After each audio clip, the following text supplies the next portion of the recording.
cuántas personas había incluidas.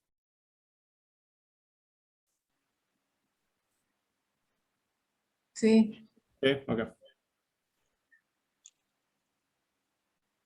Pues eso, solo decir, solo tengo esta diapositiva más, que aparte de toda la parte genética que estamos recolectando, también estamos mirando toda la parte ambiental y tenemos un cuestionario muy grande que las personas que participan rellenan, pues para poder tener en cuenta estos factores ambientales también. Y yo como último, simplemente decir, no sé si conocéis el Congreso Mundial de Parkinson que se va a celebrar en Barcelona el próximo año, en el cual no solo participan investigadores y neurólogos, pero también hay una gran participación de personas con Parkinson, cuidadores, y recomiendo a todas las personas que si pueden participen de alguna forma. Va a ser híbrido, así que se va a poder participar virtualmente. Yo soy embajador científico de ese congreso y la verdad que a mí me cambió la vida el poder ir a un congreso donde las personas con Parkinson pueden venir a ver lo que estamos haciendo, hacer preguntas. Es una experiencia única y creo que todos los investigadores deberían pasar no pasar, pero disfrutar de esa experiencia, porque la verdad que es muy enriquecedora. Así que con eso ya lo termino. Gracias.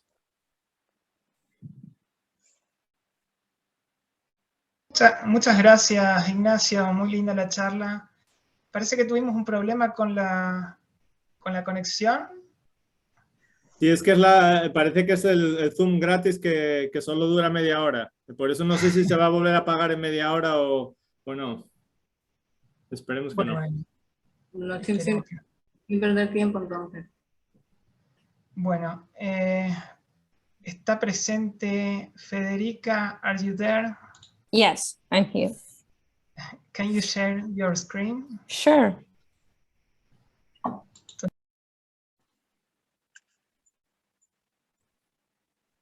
Okay, can you see my presentation? Yes, yes. Okay. Vamos a ver ahora entonces la presentación de Federica. Ella está trabajando aquí en Toronto. Y tenemos también la ayuda de Natalia, si está ahí.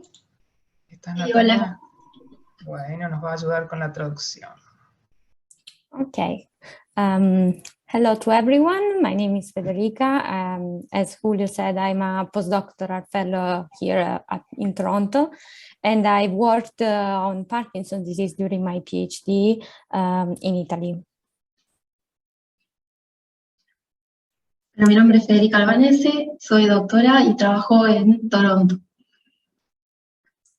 I work, so Parkinson's disease is the second most common neurodegenerative disorder, affecting from 2 to 3% of total population above 65 years of age. Parkinson's symptoms usually begin gradually and get worse over time. And unfortunately, to date, no disease-modifying therapies have been discovered, but only symptomatic treatments. Es la segunda enfermedad neurodegenerativa que afecta a más del 2 o 3% del total de la población de más de 65 años de edad. Los síntomas del Parkinson usualmente comienzan gradualmente y van empeorando con la edad. Para esta fecha no hay terapias que modifiquen la enfermedad que se hayan descubierto, solo tratamientos sintomáticos. So the main pathological hallmarks characterizing Parkinson's disease are the loss of dopaminergic neurons, which are this particular cell type that produce dopamine. And dopamine allows us to do all the motor behavior we need to do every day. So when the neurons die or become impaired, they produce less dopamine, and this causes movement disorder like Parkinson. Another important characteristic in the Parkinson's disease is the presence of intracellular accumulation of a protein called alpha-synuclein that tends to form aggregates, which are called Lewy bodies. La principal marca patológica que caracteriza este desorden es la pérdida de las neuronas dopaminérgicas en una región del cerebro llamada sustancia nigra, que normalmente produce un neurotransmisor llamado dopamina. Cuando las neuronas se mueren o se vuelven menos activas, producen menos dopamina, lo que causa problemas, los problemas de movimiento del Parkinson. Los científicos todavía no conocen las causas por qué las células producen menos dopamina y por qué mueren. La acumulación intracelular de la proteína alfa-sinucleína que se forma agregados llamados cuerpos de Levy. So when we talk about Parkinson, we need to distinguish between genetic and idiopathic Parkinson disease. And as already explained by Dr. Mata, the genetic Parkinson disease is related, is caused by a mutation in the DNA, but unfortunately the majority of the cases in the majority of the cases the cause is unknown or is related to environmental factors, for example, but in general factors that are not genetics, and in this case we talk about idiopathic Parkinson disease. Lo diferenciamos en dos tipos de causas. Una podría ser el Parkinson genético, causado por la mutación de un gen particular, como lo que van a hablar en la presentación, y el otro sería el Parkinson idiopático, la causa del cual es desconocida o se relaciona a otros factores no genéticos que podrían ser el ambiente y otros factores. So one of the most important risk factor for developing Parkinson disease is GCase. Heterozygous mutation in the GBA1 gene, which is the gene encoding for GCase, are considered the most common risk factor. In particular, it's about 10% of total Parkinson patients. It has been shown to carry one of these mutations, and they have been characterized more than 300 mutations. And GCase is a lysosomal enzyme. Entonces, los genes que se identificaron hasta ahora, uno es el GCase, es una mutación heterogénea que la causa la GBA, es uno de los riesgos más comunes de los factores para desarrollar Parkinson. De hecho, el 10% de los pacientes con Parkinson ha demostrado que tiene una de estas mutaciones. El GCase es una enzima lisosómica de más de 300 casos. So to understand the importance of GCase activity, you have to think that GCase is the one of the protein localized in organelles which are present in every cell of our body, called lysosomes. Lysosomes are like considered the cellular garbage bin. So when the cell wants to get rid of some cellular debris, this cellular debris is delivered to the lysosome where it gets degraded. So GCase is actually one of these enzymes present in the lysosome that degrade the cellular debris. Unfortunately, a reduction in GCase activity has been related to Parkinson's disease. Entonces, la GCase, para entender la importancia de esta proteína, tenés que pensar que la GCase es una de las proteínas que está ubicada en un órgano llamado el lisosoma, que son considerados como el tacho de basura de la célula.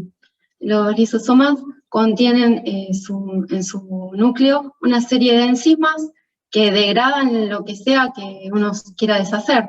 Una de estas enzimas, la GCase, causa la reducción de la actividad y esto se relaciona con un alto riesgo de desarrollar Parkinson.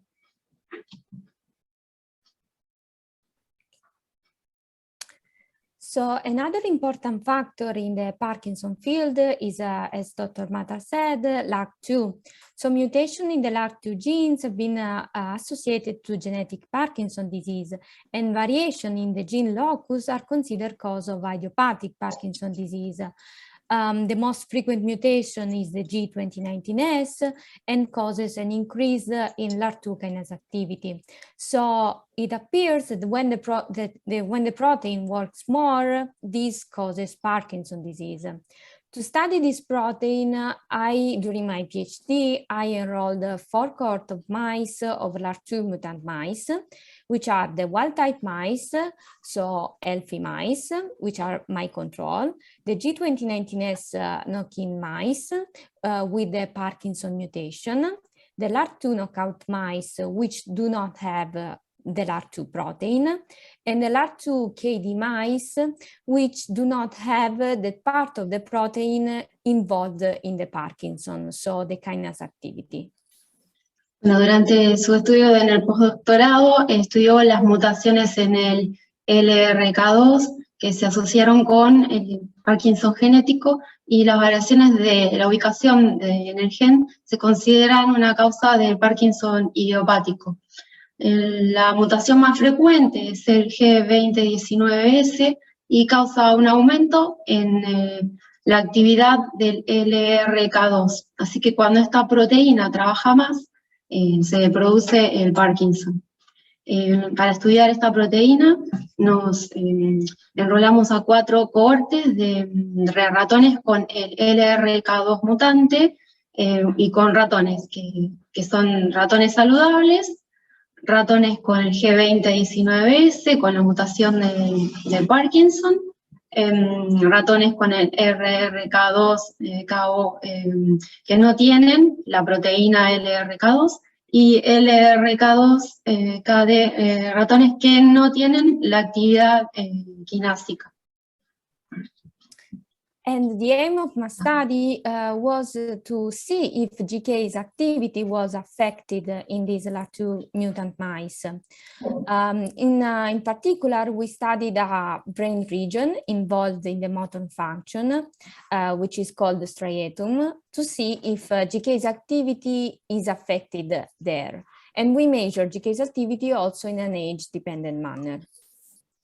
El objetivo de mi estudio era determinar en el ratón con la mutación del gen LRK2 y si la actividad de la GS-ASA era afectada. Para lograr esto, estudiamos un área específica del cerebro que se llama el área estriada, para ver si la actividad de este gen GS-ASA cambiaba ahí. Medimos la actividad del GS-ASA también de una forma dependiente de la edad. And what we observed is that when we reduced the LAR2 kinase activity, so in the knockout and kinase Z mice, we observed an increase in GCase activity at 3, and so in the young mice, but also at 12 months, so in the aged mice. And so what we can conclude is that when the LAR2 kinase activity, which has been observed in patients, is increased, GCase activity is reduced. So there is an inverse correlation between those enzymatic activities that result in Parkinson's disease. Entonces lo que estudió fue que cuando aumentaba el gen LRRK2 disminuía la actividad del GC-ASA. A ver, ahí Julio va a tener que dar una manito. Lo estudiaron entonces durante 3 meses y luego también durante 12 meses. Sí, se me pasó algo de acá de esta presentación. So what does this mean? So if we think about a healthy cell, when you have GCase, so this enzyme that works in the lysosome, we can have the GCase substrate that here are these 3 red triangles that are efficiently converted into 3 blue triangles. So the enzyme works fine. If you can traduce that. Translate that was a little too much to my brain. Okay. Could you repeat, but in chunks? Okay. Yeah, no problem. I can give you a whole. So in a healthy cell, you have the enzyme working efficiently that is able to convert all the proteins. But okay. In the Parkinson's, sorry. Entonces en una célula sana tenemos las enzimas que funcionan de buena manera, pero en una célula enferma, no, yes, continue. But in a Parkinson's cell, the enzyme doesn't work well, so the substrate of the enzyme is not converted in the blue triangle, so it results in accumulation of the substrate. Entonces, en una célula enferma, la enzima no funciona correctamente, entonces no elimina bien las células tóxicas, y lo que resulta en una muerte celular. Yes. Yeah. So since the enzyme activity, the GCase activity is compromised in Parkinson patient, a good strategy would be to administer a recombinant and functional GCase to the patient to restore GCase function. So Cerezyme is an already FDA-approved drug used to treat patients affected by Gaucher disease, which is a disease related to the GBA1 gene, in particular GBA1 homozygous mutation. But unfortunately, this drug does not reach the brain. Entonces, en cuanto está comprometida la actividad de la enzima en los pacientes con Parkinson, una buena estrategia podría ser administrar una combinación de la GSASA funcional a los pacientes con el objeto de restaurar la función de la GSASA. La Asociación de Medicamentos de los Estados Unidos está usando una enzima que se llama Ceresima para tratar pacientes afectados por la enfermedad de Gaucher. La enfermedad de Gaucher está asociada a mutaciones esa palabra no la entiendo, ¿cómo es? Homocigotas. Gracias, homocigotas en el gen de la GSASA. Lamentablemente, este medicamento no llega al cerebro. So actually a clinical trial ongoing here at UHN and Sunnybrook in Toronto has been testing focused ultrasound as a new technology to deliver Cerezyme directly into the brain. So this technology works by opening temporarily only the blood-brain barrier. And this can let the Cerezyme into the brain. So first, the patients have been subjected to this focused ultrasound, which is not a chirurgical procedure, to assess its safety. And second, patients have been receiving Cerezyme through focused ultrasound, and they have been monitored in terms of motor and cognitive behavior. Bueno, hay un tratamiento que se está estudiando que es ultrasonido enfocado. Se usa para ingresar la Ceresima al cerebro de los pacientes con Parkinson, porque esto no atravesaba la barrera hematoencefálica. Al principio, los pacientes que fueron sujetos a tratamiento de ultrasonido focalizado, fue para medir la seguridad de la intervención.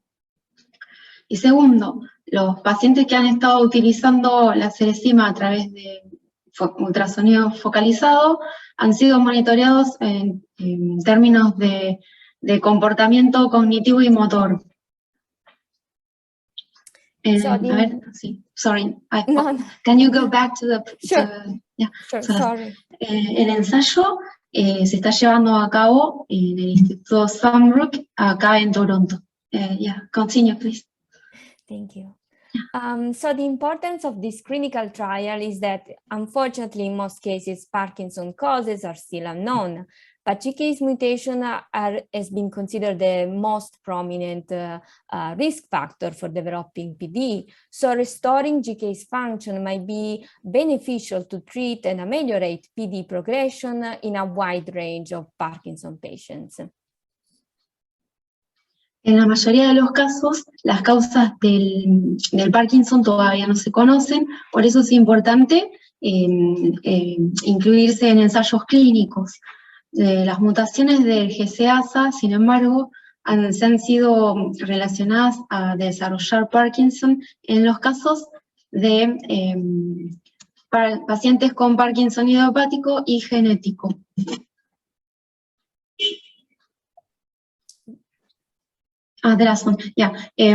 Restaurar la función de la GCASA podría luego resultar en un beneficio para tratar de mejorar el avance del Parkinson en un amplio rango de pacientes con Parkinson. So thanks for the attention and thanks everyone for inviting me. It was a pleasure. Muchas gracias por la atención y muchas gracias por invitarme. Fue un placer. Muchas gracias, Federica. Thank you very much, Fede. You're welcome. It was very nice, your presentation. Thanks. Bueno, vamos a ver ahora si está Ana Ramos presente. A ver si la encontramos aquí. Y si no, ella me dijo que estaba terminando unos experimentos, esa es la vida del científico. Así que, bueno, se nos va a unir un poquito más tarde a ver si llega a tiempo, si no, pasamos ya a discutir, a juntar a Ignacio y a Federica, y también a las personas que están muy atentas del otro lado. Si tienen preguntas, pueden escribir por el chat, o también pueden, si les parece mejor hablar, pueden hablar directamente. Así hacemos de esto una conversación más interactiva, ¿sí? Entonces, Ignacio, si querés también sumarte. ¿Hay preguntas ya por ahí o todavía estamos tímidos?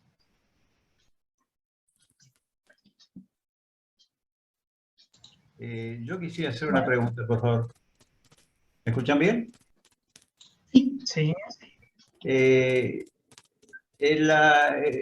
ultrafocus por ultrasonido se ha utilizado como transportador de la enzima para poder pasar la barrera hematoencefálica. ¿Han utilizado en otras oportunidades adenovirus? Esa pregunta es para Federica. Para Federica. Have they used adenovirus to go through the blood? As a carrier to go through the brain barrier. Yes, they did, not only for GKs, but also for other type of treatment. It has been tested actually 15 years ago, but unfortunately, even if the virus was safe, the results were not sufficient to stop Parkinson progression. Se ha estado estudiando hace 15 años, pero que se podía usar en tratamientos con la GCASA en forma segura, no demostró mejoras en el Parkinson.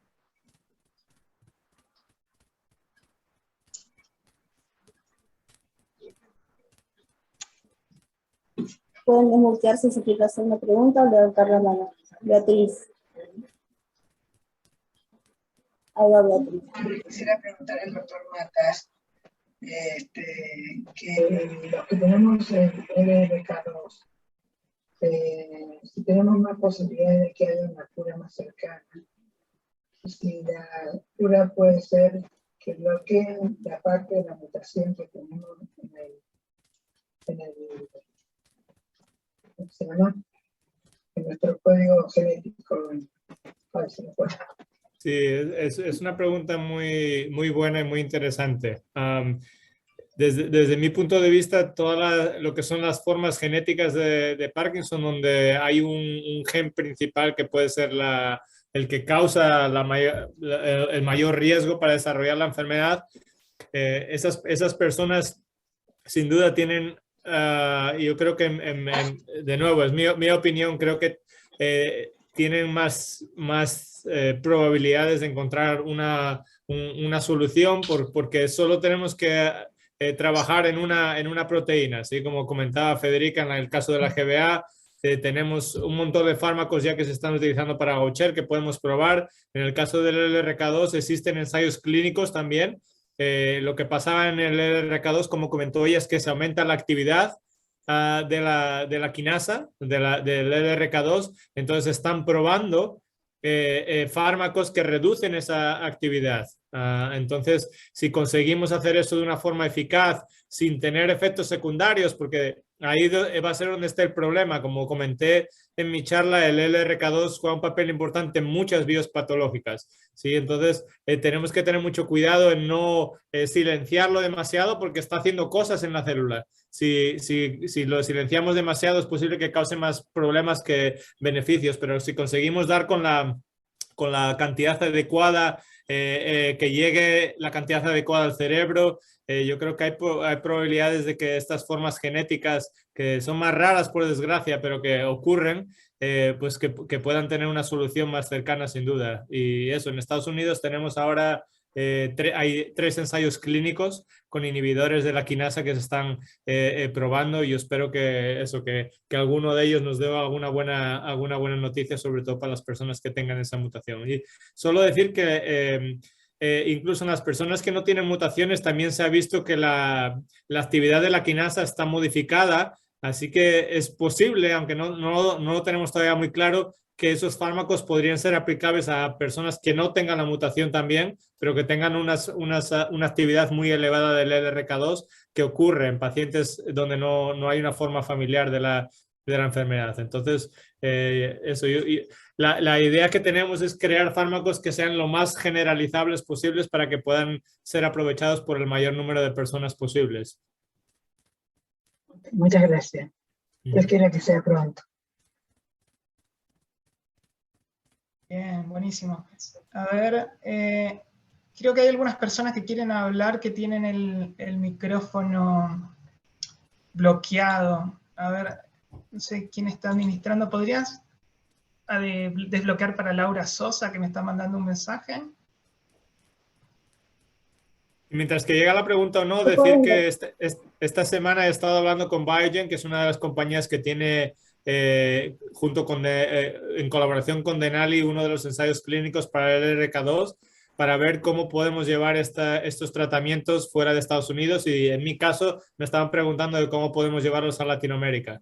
Así que esa es otra esperanza que yo tengo, que no solo estos ensayos clínicos se hagan en Estados Unidos o en Europa, sino que se puedan llevar a otros países donde, por ejemplo, como mostré en Argentina y en Uruguay, por ejemplo, hay un gran número de personas con mutaciones en este gen que se podrían beneficiar, y estamos hablando con ellos a ver cómo podemos llevar esos tratamientos para allá.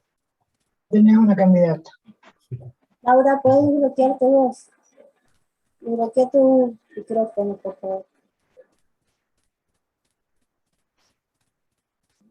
¿Oís, Laura?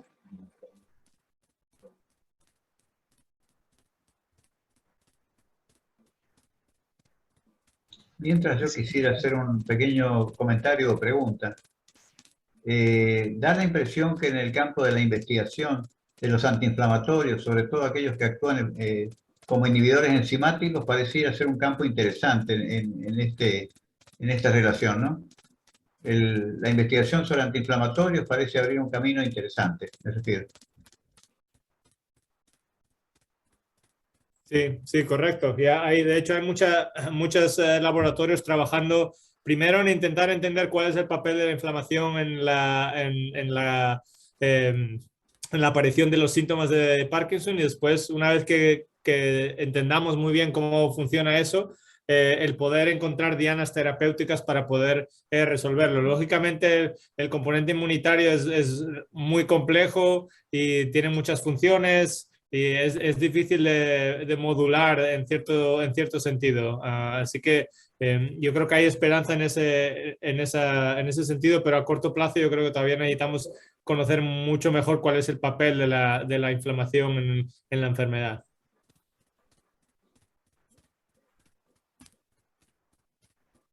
Buenísimo. Acá puedo leer una pregunta del chat. ¿Querés leer vos, Julio? Sí, léela.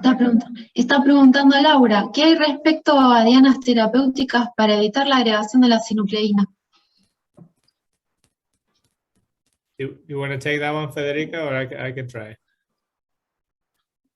Do you understand the question? Can you introduce for me? Yeah, Yeah. it says what about using, you know, as a therapy, trying to clear out the synuclein. So there are also clinical trials on that. Yes, actually, recently, it was a few years ago that Biogen, was it? That they got trial clinic also for Alzheimer to reduce the alpha-synuclein for the Alzheimer, the beta-amyloid plaque.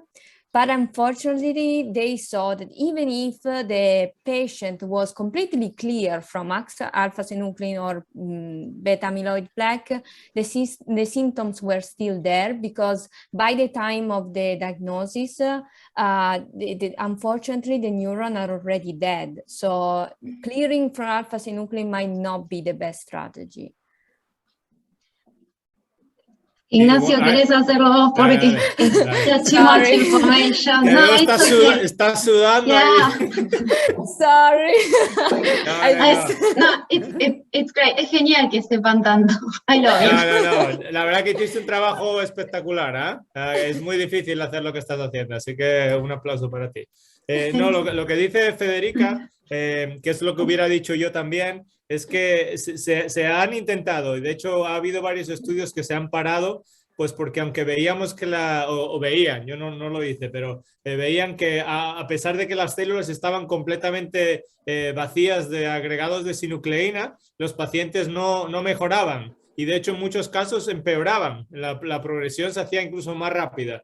Y ella dijo algo muy interesante, que es que se está intentando hacer lo mismo en Alzheimer. En Alzheimer, en vez de sinucleína, se agrega la proteína beta-amiloide y el tau.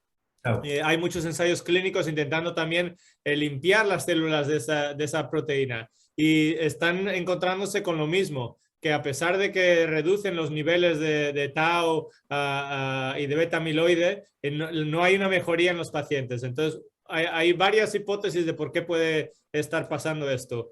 Una, que fue la que comentó Federica, es que es posible que las personas con Parkinson, cuando están yendo a estas terapias, están demasiado avanzados, porque las neuronas ya están muertas.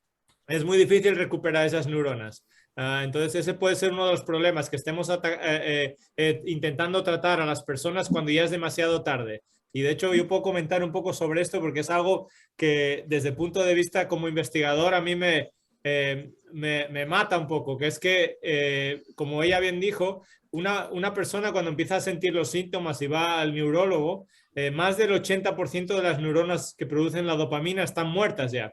Es muy tarde. Y el problema del Parkinson es que el cerebro es una máquina tan perfecta que funciona durante muchos años. De hecho, pensamos que el Parkinson quizás empiece 10, 20 años antes de los primeros síntomas, pero el cerebro tiene una forma de compensar estos problemas y intenta hasta que ya no puede más, y ahí es cuando aparecen los síntomas, que es muy bueno para nosotros, pero es muy malo para intentar tratar estas enfermedades, porque, de nuevo, cuando esta persona aparece a la puerta del neurólogo, es muy posible que sea demasiado tarde ya para poder hacer esto. Entonces, una de las cosas que estamos intentando hacer desde el punto de vista genético, por ejemplo, es intentar utilizar estos riesgos poligénicos que decía y los estudios genéticos para poder identificar personas que estén en un alto riesgo a desarrollar la enfermedad antes de que aparezcan los síntomas. Ahí esa es la ventana que necesitamos, yo creo, utilizar para poder aplicar estas terapias efectivamente. Entonces, es una de las cosas que estamos intentando. Por desgracia, en el Parkinson no existen biomarcadores, no existen pruebas de sangre que nos digan si una persona está desarrollando la enfermedad o no antes de que aparezcan los primeros síntomas. Y esto es un problema muy grande que encontramos en la investigación y que nos está...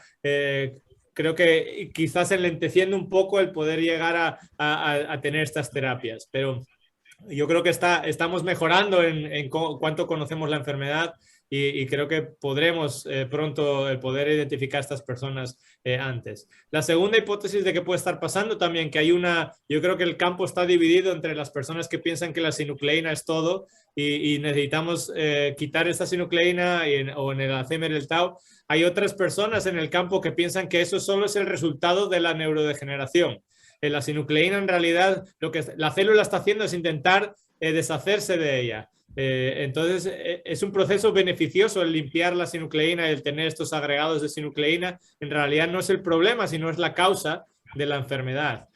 Y quizás el intentar utilizar la sinucleína como terapia, como diana terapéutica, quizás sea la forma errónea de hacerlo, porque, como digo, quizás es el resultado del proceso neurodegenerativo de las células en el cerebro intentando trabajar con todo esto que está pasando en la célula que no está funcionando, y lo que estamos viendo, esos agregados, no son la causa de la enfermedad, sino que es el resultado de esos procesos que están fallando, de esas enzimas que no funcionan, de esas cosas que están pasando en el cerebro. Entonces, por eso es bueno que tengamos muchas vías de investigación y que estemos viendo si al limpiar la sinucleína funciona, pero también qué pasa si introducimos la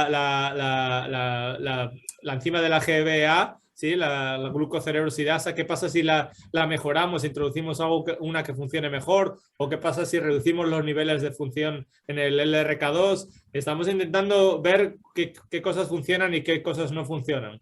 Entonces, eso, yo creo que estamos conociendo cada vez más, pero va lento, sobre todo por lo que comentaba de que eso, todos los ensayos clínicos están hechos con personas que están diagnosticadas con la enfermedad, en muchos casos durante muchos años, y por lo tanto pues es posible que incluso si alguno de estos fármacos funcione, es posible que no veamos los resultados porque quizás es demasiado tarde.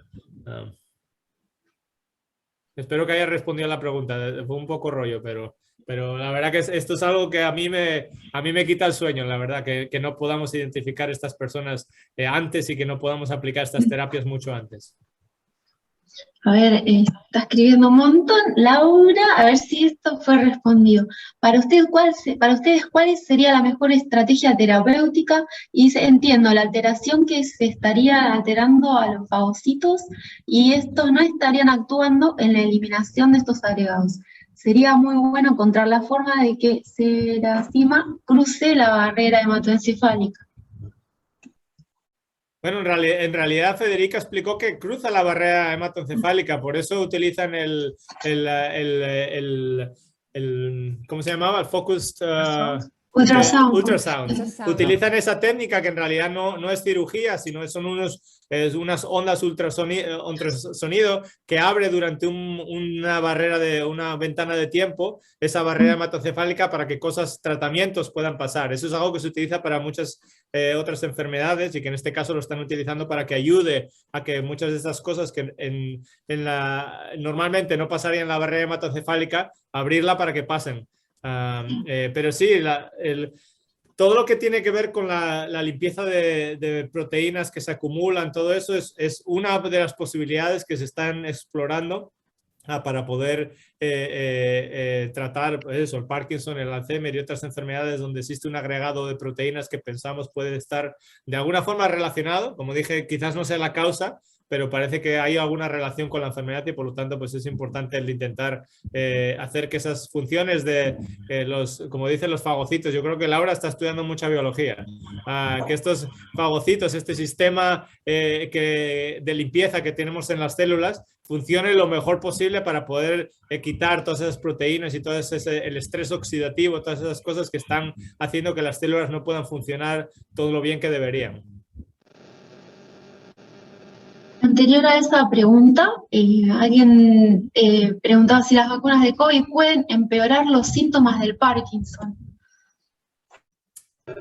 Que yo sepa, no hay ninguna evidencia científica que diga que las vacunas pueden empeorar los síntomas del Parkinson. Sé que el desarrollar COVID sí que parece que hace que la progresión sea más rápida y en muchos casos empeorar la progresión, pero que yo sepa, las vacunas no tienen mucho beneficio y pocos inconvenientes. Pero ya te digo que yo sepa, no hay ningún estudio donde se ha visto eso. Pero sé que las personas con Parkinson que han desarrollado COVID han visto una caída en la progresión, los tratamientos no funcionan igual, es un problema bien grande. Creo que Alberto había preguntado inicialmente, no sé si ya respondieron, sobre si la técnica de ultrasonido ya llegó a está solamente en Toronto, Canadá, o tienen posibilidad de expandir. Creo que debe ser para Federica. Yeah. Do you know, Federica, they're asking Yeah. if it's Yeah, gonna go yeah. anywhere else. Yeah. My Italian is helping. But no, it's I heard it's in other places, but here in Toronto there is a group which is specialized in performing ultrasound. So that's why they got the approval for the trial.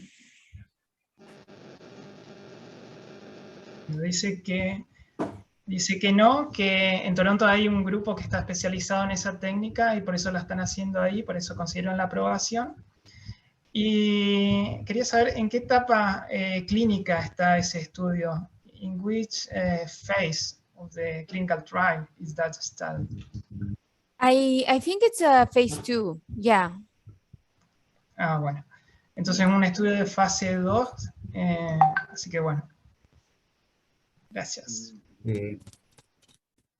Yo quisiera hacer una salvedad. Mucho se habla como de la intervención por ultrasonido como libre de complicaciones y que no es una verdadera cirugía. Yo diría que sí es una cirugía, lo que pasa es que no usan bisturí. Pero las ondas de ultrasonido pueden alterar la vascularización y la estructura anatómica del cerebro y de hecho lo hacen y puede producir complicaciones. Posiblemente menos que las operaciones a cielo abierto, pero no están exentas de tener complicaciones, como sangrado puede producir. Do you get that, Federica? Yes. Yes, there might be some complications, but and that's why they are testing the safety first.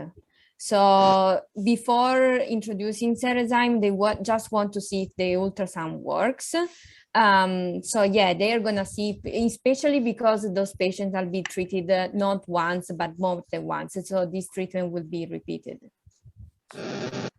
Bueno, es importante probar primero la seguridad, ya que este tratamiento se va a hacer en forma repetida, no es una sola sesión, son varias sesiones, entonces por eso tienen que probar primero la seguridad del tratamiento.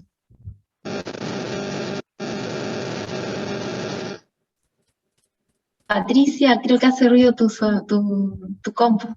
Ahí está.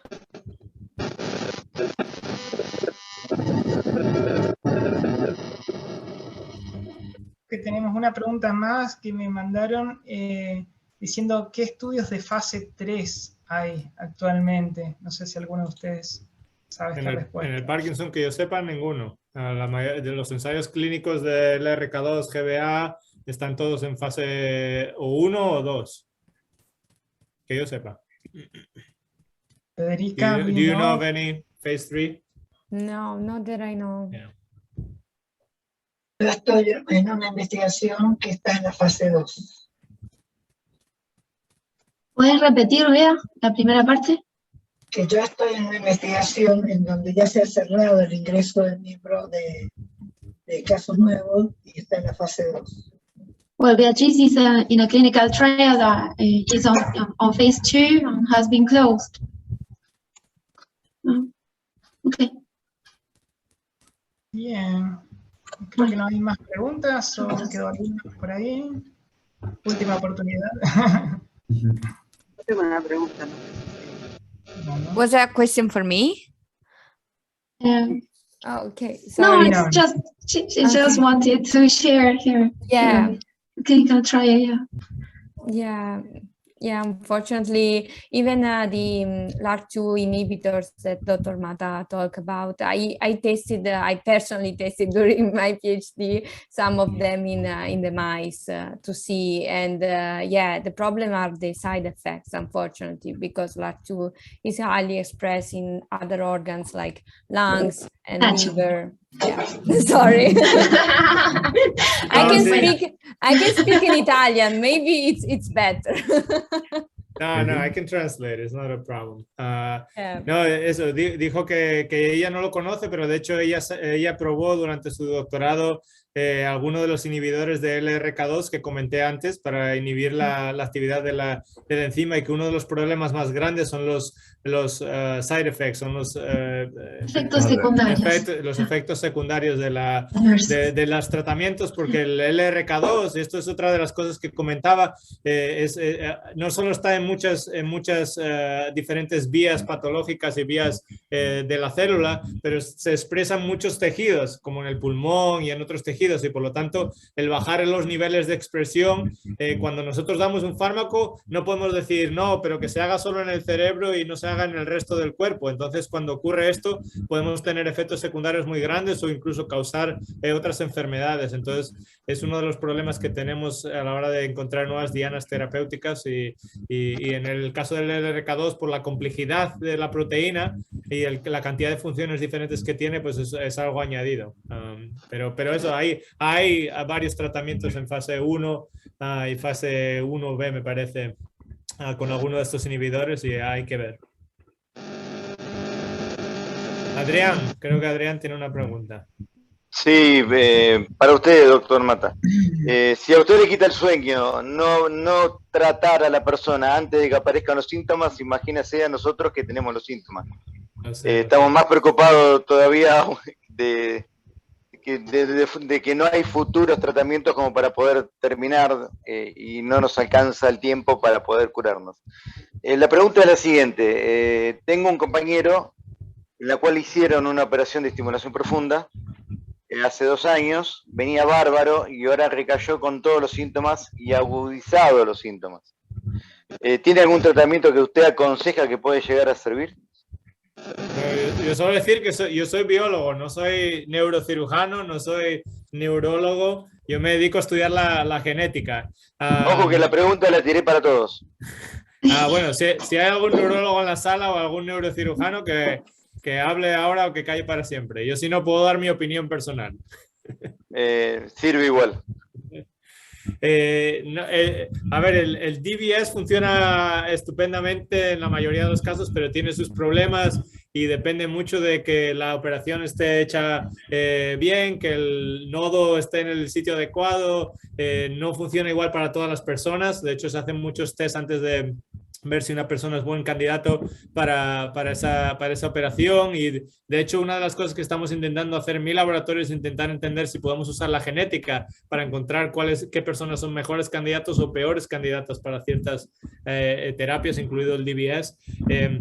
Eso es algo que en el DBS, debido a su complejidad, muchas veces hay que reprogramar, hay que cambiar, hay que hacer un montón de cosas diferentes para ver qué funciona, qué no funciona.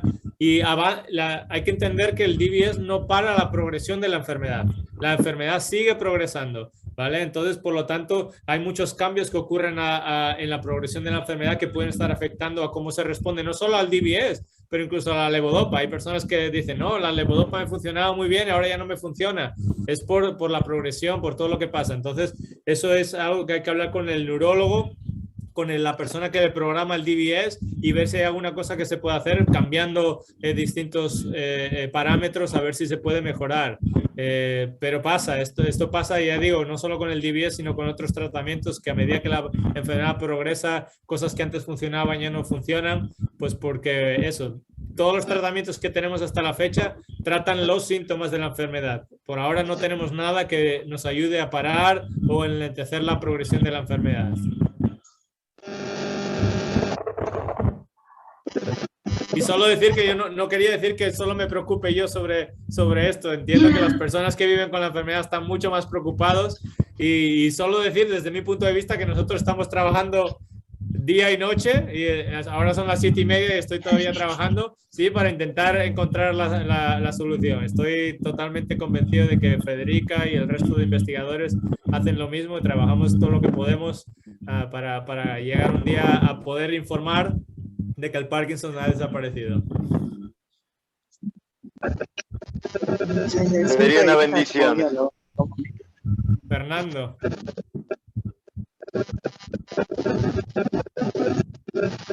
No sé si Fernando o Patricia, ¿alguien tiene alguna pregunta más? Patricia. Habla alto porque no se escucha muy bien. Bueno, yo estoy casi en el comienzo de la enfermedad. Yo sé que como médico, pero como psicólogo, usted que Se está entrecortando mucho. No sé si será mejor que lo ponga en el chat porque no se escucha muy bien. ¿usted qué considera que tomar levodopa al comienzo de la enfermedad es beneficioso o seguir tomando agonistas como hasta ahora y está progresando? Ok, más o menos pillé algo de la pregunta. Pregunta si el tomar levodopa al comienzo de la enfermedad puede ser beneficioso o no. ¿Sí? Dame thumbs up. ¿Sí? ¿Es más o menos eso lo que preguntabas? Sí. Ok, pues, de nuevo, no soy neurólogo, así que hay que tomarse esto teniendo eso en cuenta, ¿sí? Pero yo por lo que sé de la enfermedad, sé que hace muchos años había una hipótesis que decía que cuanto más tardáramos en dar la levodopa a la persona con Parkinson, tardaría mucho más en desarrollar las disquinesias y algunos de los problemas que vienen derivados de tomar la levodopa durante mucho tiempo.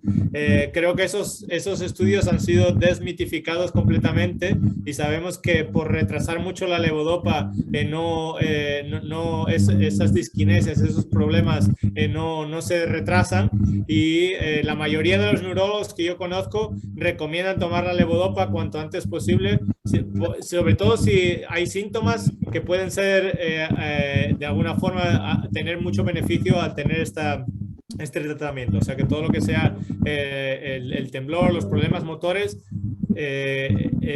si la levodopa funciona, se debe tomar lo antes posible para que la calidad de vida de la persona que vive con la enfermedad sea lo mejor posible desde el principio. No hay que sufrir pensando que a lo mejor en el futuro va a beneficiarse, porque los estudios que se han hecho han demostrado que no es así.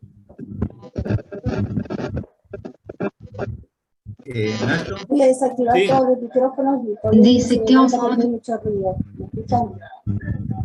Hay Sí. una computadora que hace mucho ruido. Silencio todos y el que habla lo desmuta. Lo desmutea.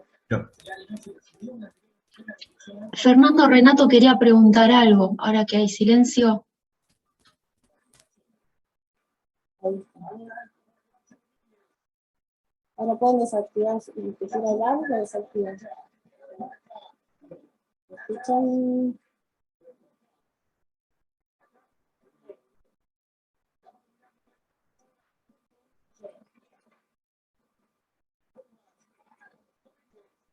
Y ahora no se escucha.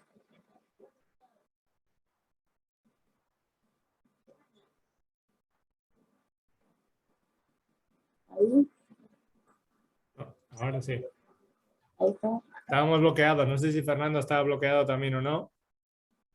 O si levantó la mano sin darse cuenta. Fernando Renato Chini. ¿Quieres preguntar algo, Fernando? Si no, Daniel creo que también tenía una pregunta.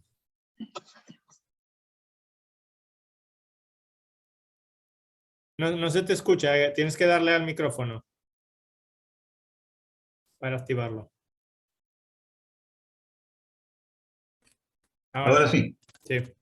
En la investigación que se está relatando, hablamos sobre la factibilidad o no de padecer Parkinson según las mutaciones genéticas que se posean. Yo creo que las alteraciones genéticas pueden llevar a otras cosas también, como es al mal aprovechamiento de la levodopa. O sea, tiene que haber algunas manifestaciones genéticas que harán que pacientes con Parkinson no sean en un porcentaje bajo factibles de utilizar levodopa, porque hay algunos que no les hace ningún efecto. Y hay algunos que el efecto dura muy poco tiempo. Al primero o segundo año ya deja de hacer efecto. Y hay otros que tenemos suerte y estamos 12 años así. También tienen que haber mutaciones genéticas que incidan en eso, seguramente, ¿no? Hay un panel de expertos, no sé para qué me invitaste. Tiene toda la razón, Daniel, tiene toda la razón, y de hecho una comparación que normalmente hago yo mucho es con la cafeína, con el café. Hay personas que se toman un café a las 3 de la tarde y ya no duermen toda la noche. Hay personas que se toman 5 cafés a las 7 de la tarde y pueden dormir perfectamente. Existen variantes genéticas y de hecho es otro de los campos de la investigación que existen, que se llama la farmacogenómica, en el cual estamos intentando entender cómo variantes genéticas afectan a la respuesta a distintos tratamientos. Y la levodopa es uno de ellos. Otra de las cosas, por ejemplo, es también por qué unas personas desarrollan disquinesias al poco de tomar levodopa y otras personas pueden tomar levodopa durante muchos años y no desarrollarla. Creo que también existe un componente genético en eso. Y esos genes todavía no los conocemos, pero seguro que hay variantes genéticas que tienen un efecto en cómo cada persona. Por eso comentaba, yo no sé si se acuerdan puse una diapositiva de la medicina de precisión o medicina personalizada. Yo creo que esa va a ser parte de esa medicina personalizada en la cual utilicemos esa información en el futuro para poder decidir, bueno, al señor Daniel le va a venir mejor esta levodopa en esta cantidad, mientras que a otra persona le va a venir mejor otro tratamiento o va a necesitar más cantidad para tener el mismo efecto. Eso es algo que se está estudiando, pero no conocemos tanto sobre eso todavía. Pero es muy buenísima puntualización, porque sí que está controlado. La mayoría de las cosas que tenemos están casi todas controladas por genes, respuestas a todo. O las personas que, por ejemplo, les huele el pipí después de tomar los espárragos, es lo mismo, está todo controlado por los genes y las enzimas que metabolizan alguno de esos compuestos.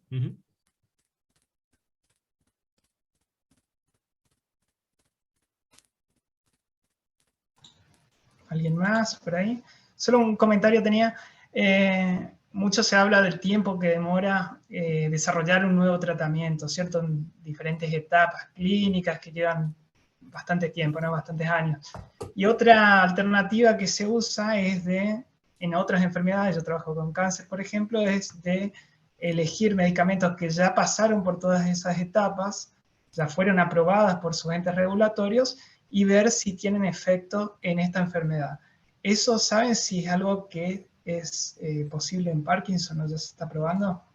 Sí, se está haciendo. De hecho, nosotros aquí en la Cleveland Clinic tenemos una persona que está haciendo esto no solo para el Parkinson, sino para el Alzheimer, y identificó que la Viagra parece que tiene un efecto beneficioso para tratar el Alzheimer.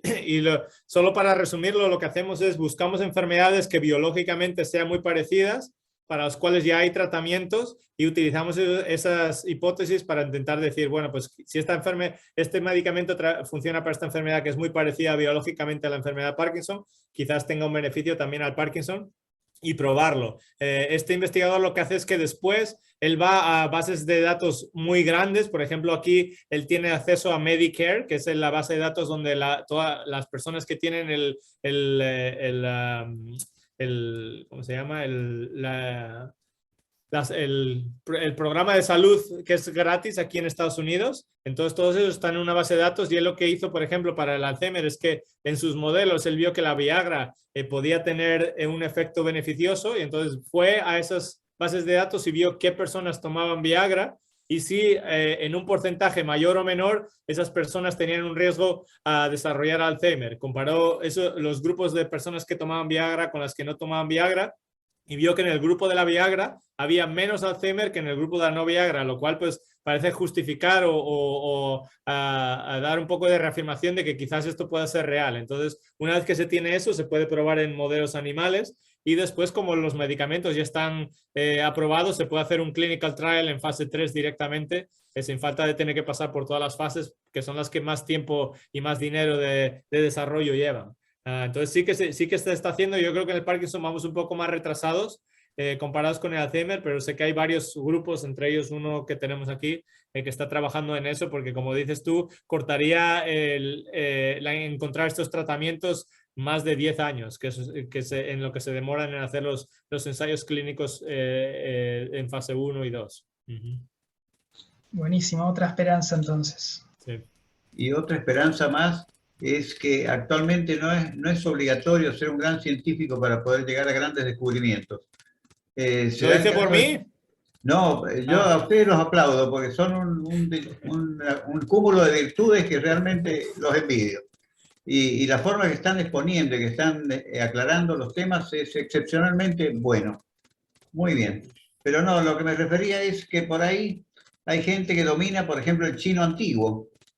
Y gracias a eso descubre terapias que se usaban hace 2000 años atrás que pueden resultar de gran provecho. Hay medicamentos que han vuelto a ser utilizados, y relato, ivermectina, artemisina para paludismo, por ejemplo, y que se utilizan con mucha efectividad en determinadas patologías.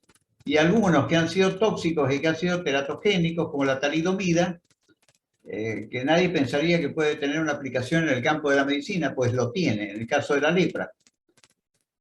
Por eso las salidas por ahí tienen que ser originales y salir del pensamiento estándar en lo que es investigación científica, hasta el punto que digan, ¿cómo no se me ocurrió a mí? Y eso se lo digo mucho, eso se lo digo mucho a mis estudiantes, que hay que leer. Porque muchas veces leyendo se aprende mucho, y eso, muchas veces se encuentran cosas que a lo mejor se están utilizando en otros campos de la medicina o en otras aplicaciones que quizás se pueden traer a nuestro campo. Entonces, estoy totalmente de acuerdo, y creo que estar en instituciones donde hay muchos grupos de investigación haciendo cosas muy diferentes en distintas enfermedades, muchas veces nos da esa perspectiva de, pues si a ellos les funciona esto, quizás podemos probarlo, como dice muy bien, el pensar un poco fuera de la caja, ¿sí? Outside of the box, en cosas que podamos hacer. Estoy totalmente de acuerdo. Buenísimo. Yo creo que antes de que se nos corte de nuevo el Zoom, podríamos agradecer a los panelistas y a todos los que participaron hoy, que realmente estuvieron fenomenales. Muchas gracias. Sí. Sí, un saludo y un abrazo para todos y para todas, y la verdad que de todas las charlas que he dado, aquí han habido muchas preguntas y comentarios buenísimos, así que sigan estudiando, porque se nota que saben mucho sobre la enfermedad, y me gusta que nos pongan las cosas difíciles y nos hagan las preguntas buenas, así que eso, y cualquier cosa que necesiten, por favor, no duden en preguntar, porque para los investigadores estamos para eso, para intentar responder a todas las preguntas, y si no tenemos la respuesta, intentar encontrarla. Muchas gracias. Sí, muchas gracias.